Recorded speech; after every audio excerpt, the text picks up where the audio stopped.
Good morning, afternoon, or evening, wherever and whenever you are. My name is Benjamin, and welcome to our Godot Action RPG series. This will be our part 3, and in this video we're going to be talking about collisions and addressing a few of the comments that you guys gave me in the previous video. So let's come into our player here. One of the things that you guys brought up, and this was a silly mistake on my part, to be honest, we actually have delta inside of our clamped function right here, which means we're multiplying our max speed by delta right here. So if delta changes, then this is going to change. We're basically clamping it too soon, right? Delta needs to be on the outside of this, right? And so we could put this right on the outside right here, and this is one step better, but this has still got some problems, and it's because we're applying delta to our velocity, right?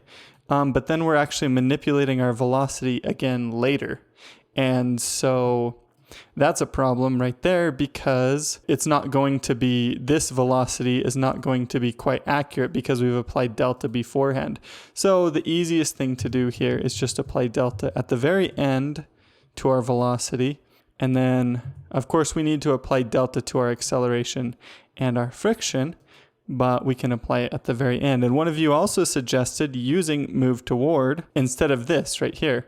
So we could say velocity equals velocity.move toward. And then we want to give it the value that we're moving towards, right? And this would be our input vector times our max speed, I think, if I'm thinking about this right. So we take our input vector, multiply that by our max speed. That's the value we want to move towards. And then the amount that we would move towards that would be our acceleration times delta. Very similar to our friction right here. And this is a lot cleaner. And it should work the same, theoretically, if I've done my job right. And yes, we'll allow access. That's another thing I should mention here. I've updated my version. I'm now running Godot 3.2.1 stable. Just so you know, I did update to that new version.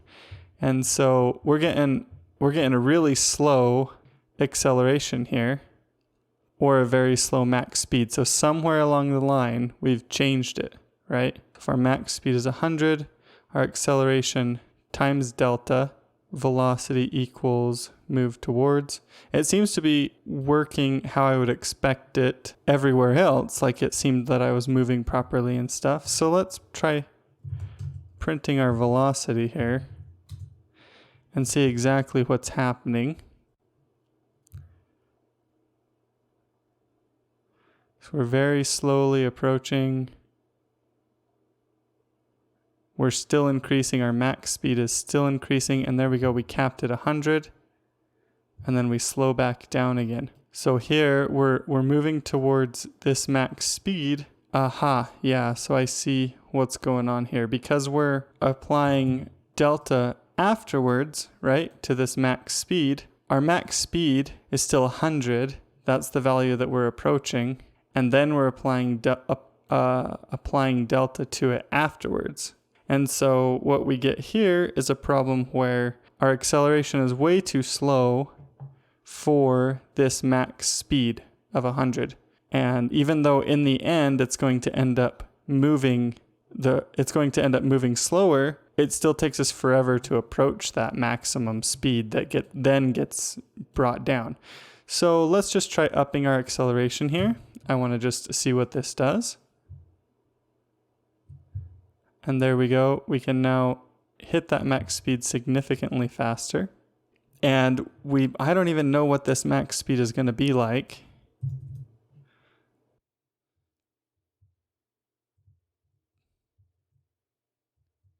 And wow, our friction is way slow again, of course, because we haven't done anything with that. So here we go. Now we've got our movement back, similar to how it was before. But you can see this does make things a little bit confusing. because our friction and our acceleration look much larger than our max speed, even though in the end we're multiplying our velocity by delta to make sure that that's fine. It is a little bit awkward, and that's something that I've run into, but we're not going to get into that too much for now. We're going to leave it about like this because this feels pretty good for movement. It might be a little bit fast for a max speed. I think maybe I'll try 80 and see. You want your character to be able to move around on a screen pretty quick. And 80 feels pretty good. So we'll use these values, but that solves the problem that we had before. The last thing that you guys commented that was really helpful is that there's an argument to be made for not using delta. There's an argument to be made that if your game does slow down, you want to just have the game to slow down and to show that frame drop and have the character move slower and not be tied to the time, to seconds, to time in the real world. And the argument there is that it can be more fair to the player. If there's lagging or something, then they're going to be able to react better to that lag and deal with it properly. So there's two sides of the argument there. I'm going to continue using delta throughout this because I feel like for this game, it will be fine. We're not going to end up with a lot of situations where the game is going to lag down significantly. So we'll continue using delta. I think this will be best for this game, but there is an argument to be had for that, and you might consider that, that's something to consider when you're working on your game. So now let's get right into collisions, because that's what we're going to be doing in this, is setting up some collisions. And we might actually discuss some, we'll see. Yeah, let's just do collisions for now. So our player character right here is set up as a kinematic body, and we've attached a sprite to this, but this kinematic body doesn't have any sort of collisions yet. So we're going to attach a collider to this kinematic body, and you can see we've actually got this warning over here saying that it needs some sort of a collider attached to it, or else it can't actually interact with other things. So we're going to start by clicking on our player and clicking the little plus button, and we'll search for a collision shape 2D. We'll just pick this right here. For the collision shape for our player, I have decided to use a capsule shape. And oops, actually, did I use a capsule shape? I hid my other collider. Yeah, I did, okay. And this will just make it so that our character can more easily move around corners and stuff. If we run into the corner of a wall, we'll be able to slide around that a little bit. It'll be more forgiving when the player is moving around in our world. So if we come over here, if you have your collision shape selected, and you come over here into the properties, we can select new capsule shape, and we'll want to shrink this down.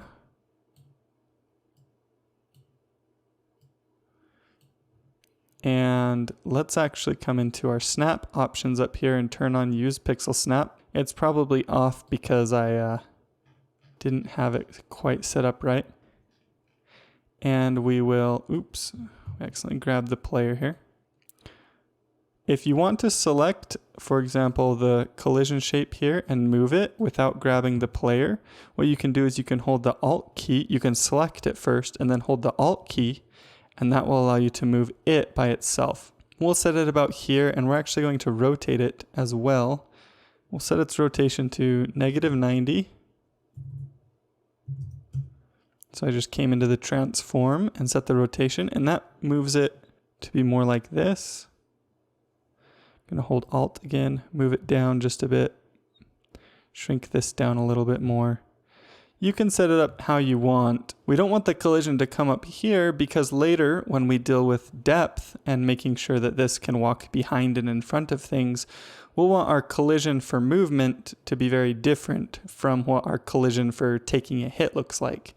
Once we get our hitboxes and hurtboxes set up, we'll be setting up a different collider that encompasses more of the player character here for that. So let's save this like this. That looks good enough. And let's add in a new node here so that we can test these collisions. So we'll come up to world, we'll add a new node, and we'll do a static body 2D. And like I think I mentioned this in the very first video, but a static body 2D is used for creating some sort of a wall or static object in your world that can be collided with but won't be moved. It's going to be static. Once we've created that static body 2D, you can see it's up here just in the corner, we can attach a collision shape to it as well. And this time we'll do a collision polygon 2D. And when you have a collision polygon 2D attached like this, if you select it, you'll notice up here that we get some new options right there. And we're actually going to turn on snap here. Just click this little icon right here to turn on snap. We can use these options right here to create a collision shape. We can just kind of draw it out actually. So we'll click this little create points icon. We'll create a point here, here, and just kind of draw some shapes out, okay? Anything you want. And come all the way back around and come back to the starting point. Now, sometimes when you do this, sometimes when you create this collision shape like this in the collision polygon, I've had times where when I come all the way back around, it doesn't fill it in. You should see it fill it in like this. If it doesn't fill it in, you'll need to right click and try again. Because that means it didn't quite work right. And that's happened to me a few times. I don't know exactly why, but usually if I just do it again, then it fixes it. Now we've got this set up. If we run our game, you can see we can move and we can actually collide with these, but it's not properly, you can't see it, right? We can't see the collision shape. So what we'll do for now is just come into debug and click visible collision shapes. And you can see there's some other debug options here, but visible collision shape should be good for now. Now when we run the game, we can see the collision shape for our character and the collision shape for the walls. But you'll notice we kind of stick to these walls a little bit. If we move into them, it feels kind of like they're sticky. We have a hard time getting away from them. And that is because of the function that we're using for our character's movement. We are using move and collide right here. Move and collide handles movement and collisions for us. If you notice, we didn't have to write any collision code. It just automatically worked for us once we put our colliders on, right? That's wonderful. But the problem is that it doesn't slide along those walls. And there's a couple different solutions for this. If you come into the help file and look up move and collide right here in our kinematic body, you'll see that there's another function right under it called move and slide. And so this function right here can handle sliding along an edge as well. And it comes with some other properties that you can pass into it if you're making like a platform game or something. But since we're kind of making more of like a 2.5D perspective, we don't need to worry about a lot of those other optional arguments that you can pass in. So we could just switch this right here to move and slide and run the game. There's going to be a problem though. And holy cow, we're moving way slower now, right? That's not good. Why are we moving so much slower? Well, come back here and look at move and slide. You can see that for move and slide, if we come down to here, it says the linear velocity, this is the argument that we're passing in, right? It says, is the velocity vector in pixels per second.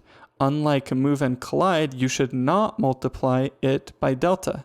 The physics engine handles applying the velocity. So if we come back into our player right here, and we say we can now remove the multiply by delta. And that's because move and slide will handle the delta for us inside of the function. So we don't have to do it outside. We still have to have delta applied to our other areas, but we don't have to have it applied there. You can see now it's a lot smoother. We don't stick to these walls like we used to before.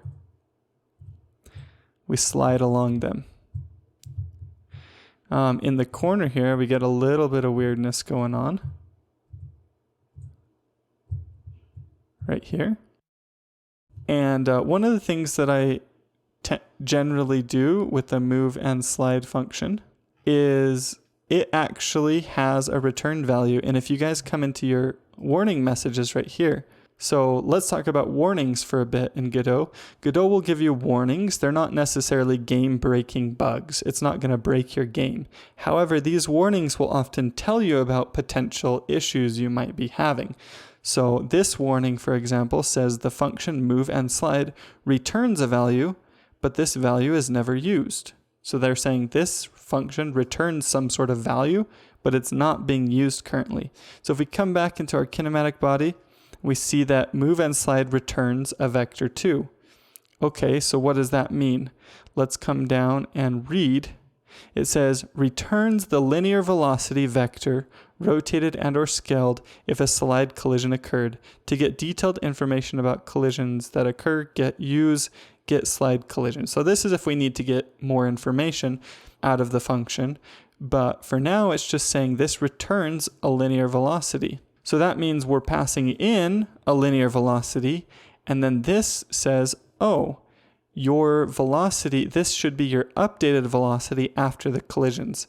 So in order to get that information, we just say velocity equals move and slide. So now this function returns some sort of velocity after a collision, and we set that to be our new velocity.